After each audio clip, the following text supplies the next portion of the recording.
Let's take a look at the 5 types of investment properties. Now, this is just a generalization. I know somebody's going to watch this video and be like, oh, it's 18 types, it's 24 types, you've got 12 types. Listen, it's a generalization. And I'll explain to you what I mean. 5 types of investment properties. Number 1, commercial. When I say commercial, it could be industrial, it could be warehouse, it could be storage, it could be retail, it could be office space. I'm just giving you a generalization of commercial. And again, somebody can see that and say, yeah, but it's different types of commercial, okay? Any commercial property that's zoned commercial, it falls under that umbrella, okay? Number 2, multifamily commercial. I wanted to differentiate multifamily commercial from the residential and other commercial because multifamily is just that. It's not a plaza. It's not an office space. It's not industrial. It's not a warehouse.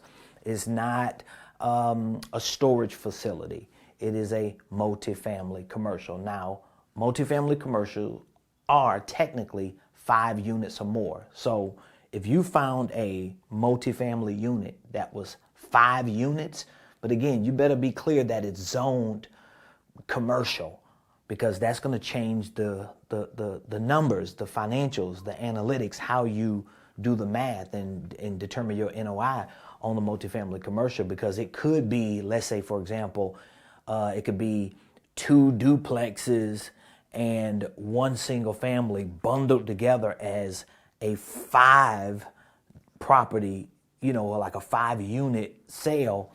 And they're marketing it as a 5 unit multifamily commercial, but it ain't zoned and it's not going to be treated like that. So make sure you're clear on that. Then we have multifamily residential. This would be 4plexes, triplex, and duplex.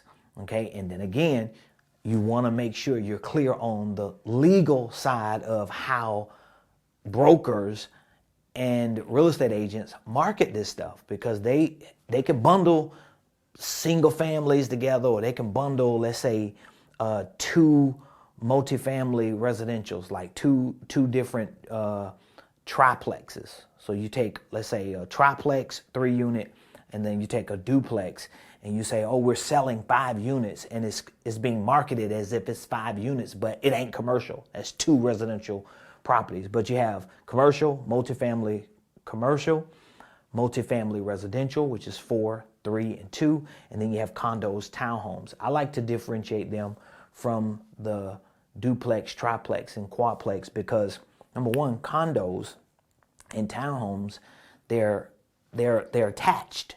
So they're not detached. They're attached to other units, and they have HOA restrictions, the covenants. Like, it's a lot of stuff that goes on with condos and townhomes you need to be clear on in the event that you invest in them.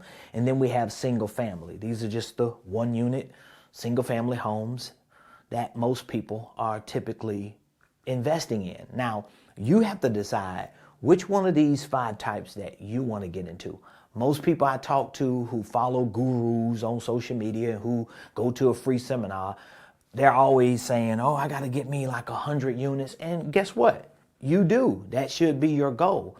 But maybe you need to figure out a way to get into the game, especially if you have an opportunity to make a big splash and make a lot of money. All right. So my ultimate goal would be commercial, because there are things that I do in my ministry, in my church, in my community, that I could maximize commercial space, retail plazas, community centers.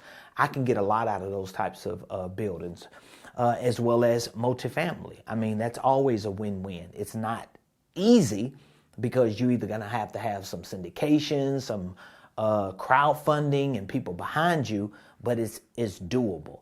But again, even though I know I could utilize these types of spaces, I also know how good I am at single families, because my wife and we started out as a 2-person team over 20 years ago. She's a real estate agent. I'm a handyman. And we started our business like that. And it turned into us consulting people. And most of our consulting was here, single family. We did have clients that had condos and townhomes. We also had clients that had commercial, like retail plazas. The analytics were different. The numbers, the metrics, things were different in how we had to help them. But nevertheless, we figured it out.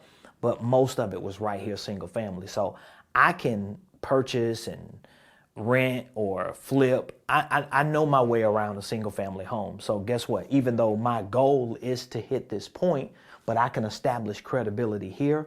I can fix and flip properties, make a lot of money, make a big splash, and put myself in a position to qualify to not only do maybe syndications and crowd funds, but to qualify to have private money lenders on this level that end up or ultimately become investors and partners in other deals. So you have to determine like where you want to start.